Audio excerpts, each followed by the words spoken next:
It's such a big pleasure being here at Link, talking about my research. Thank you very much for this opportunity. My name is Daniel Teixeira Prieto, and today I'll be talking a little bit the paper I wrote alongside my advisor, Sergio Nesteriuk. The work's named Crunch, Analysis of the Phenomenon in the Independent Game Development Scene. The keywords for the paper are crunch, crunch time, independent games, and video games industry. Before I continue, I'd like to take a moment to thank Capis, who funds my research and made this work possible. Now, many of you might be wondering what exactly is crunch? Well, crunch or crunch time is a term that the games industry lent from the sports world. In basketball, crunch time refers to the final minutes of a close ball game in which both teams play extra hard in order to secure a win. In the games industry, though, it refers to the time span of an intense labor during the development of a video game. This is intense labor coming up to 90 hours per week with unpaid overtime. Unlike basketball, the crunch time in game development does not last 5 minutes. It can last for weeks, months, and even years. But why? What goes on in the games industry for this to happen? Edholm and Lindstrom have some points about it. They argue that a couple of things called feature and scope creep are to blame. Feature creep is when new features are planned to be added to the game, but end up being way more complex than anticipated. They take a lot more time and effort. This often leads to scope creep, which is that the scope of the project is now unrealistic because the work to be put in the features was miscalculated. Now we have work overload because this leads to schedule and planning issues. There's more work to do in the same or even a smaller amount of time. Because of it, another problem comes into play, which is the conflict and ambiguity of roles. Among the chaos of an approaching deadlines, everyone does a little bit of everything, and there's a sense of never-ending work. And the workers do it because in the games industry there is a widespread culture of overtime. If the team lead stays late, the whole team stays late. Nobody even has to ask. It's just expected of them. They are passionate about their game, they're passionate about their work, and they will do whatever it takes to complete it. Well, we could solve this if there was no feature and no scope creep, right? Everything would be on schedule and running smoothly. In theory, yes. But Shaya 2018 shows us that the games industry is a little bit more complex than that. There are 5 reasons for game development to be so complex. The first of them is that games are interactive and different from movies. Every single detail has to be thought through because the player will not only see what the camera shows, but the player controls the camera. And so everything has to be implemented correctly and thought through thoroughly. The second aspect is ever-changing technologies. New, flashier, more complex tech is released on a daily basis and developers have to keep up with it, learn new things and work with cutting-edge software before it's even ready for public use. Along the same lines, there's a wide variety of tools. There are a ton of 3D modeling tools, digital painting, sculpting, scripting software, and not all of them are compatible. This means that often the devs must learn new softwares or find ways to make them compatible. Fourth is that fun is unpredictable. You simply cannot tell if a game is going to be fun until at least a good chunk of it is done. And by the time that the good chunk of the game is done, you already spent a great deal of money, a great deal of time, and a great deal of effort. And if it's not fun, it all goes down the drain. And lastly, all of this leads to schedule unpredictability.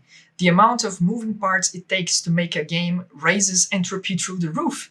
And it's very hard to predict how long everything will take. Colt and Harris agree, and in their words, video games are an unmanageable creative industry. Adding to the chaotic mess, they observe an anti-corporate ethos within the industry. Again, in their words, it's the ways in which developers' nostalgia for games' early era of garage development led them to reject organizational structures and systems. And with it comes passion, perfectionism, and the previously mentioned culture of overtime. Now, with it, there are many consequences. This unhealthy relation to work leads to psychopathological diseases among workers, such as, but not limited to, the burnout syndrome.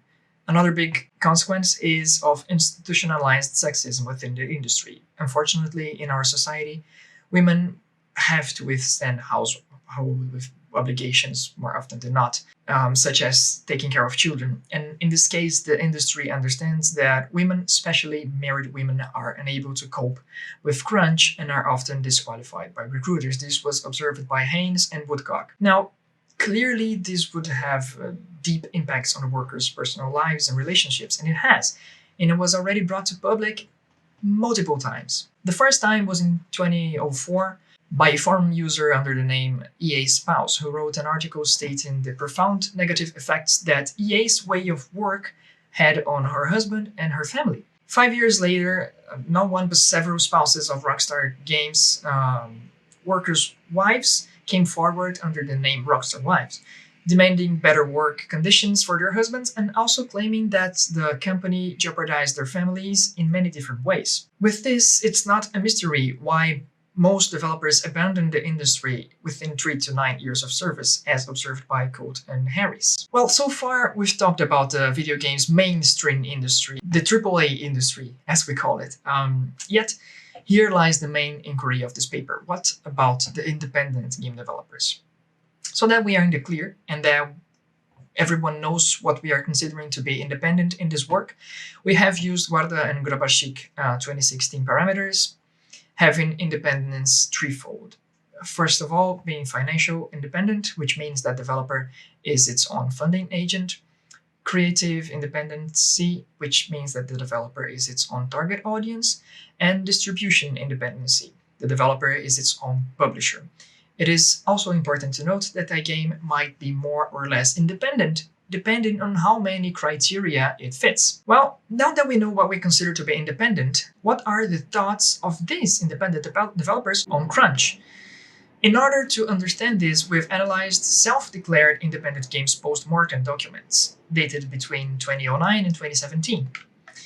Out of the 29 game documents, 23 fitted our independence parameters, and out of these 23, 9 mentioned crunch, 3 mentioned it as a negative aspect, 5 made no value judgment, and 1 even considered it a positive aspect of development. Though it is not known how the 14 remaining game development teams feel about crunch, as they didn't mention it in the postmortem.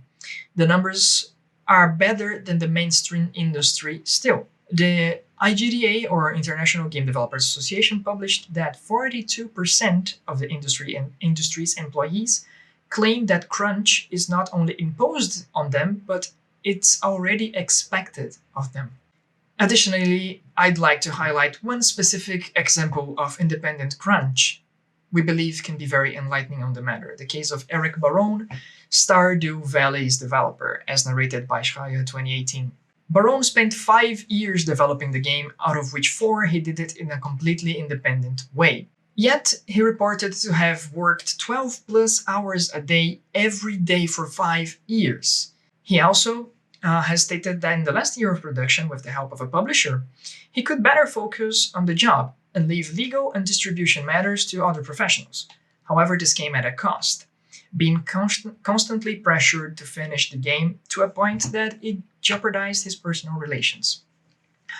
Barone eventually released the game and became one of the most prominent indie millionaires in the scene, but what is of interest is how crunch remained an aspect, even if nobody asked him to do it, for years, and how it has increased with the presence of a publisher. We believe that this is a matter not only of game developers, although it is enhanced in this field. I'd like to read a quote from Lafag's 1883, "The Right to be Lazy."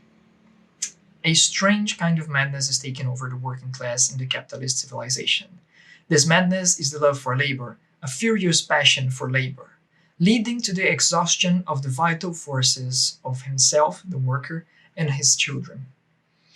This process has begun in the 19th century and it has been carried over to the 21st century. Furthermore, we recognize a different source of exploitation and coercion between the mainstream and the independent industries. The mainstream industry is fitted within Foucault's disciplinary society, in which the leads, producers, CEOs coerce and exploit the workers. Now, in the case of the independent, they are fit in Byung-Chul Han's burnout society, in which they are both the aggressor and the victim. They exploit and coerce themselves. In the case of the independent, the line between work and personal lives is blurred, especially during the COVID-19 pandemic, in which most people were working where they ate, where they relaxed, loved, and slept. Considering queries 24/7 work, the lack of rest and recovery intensifies all prior negative effects. And now what?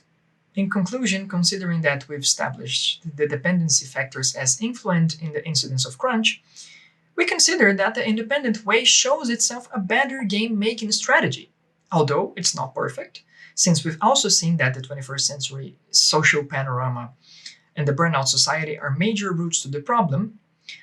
Being fully independent seems to distance developers from crunch, once that we've also established that pressure from publishers and funding agents increase the incidence of crunch.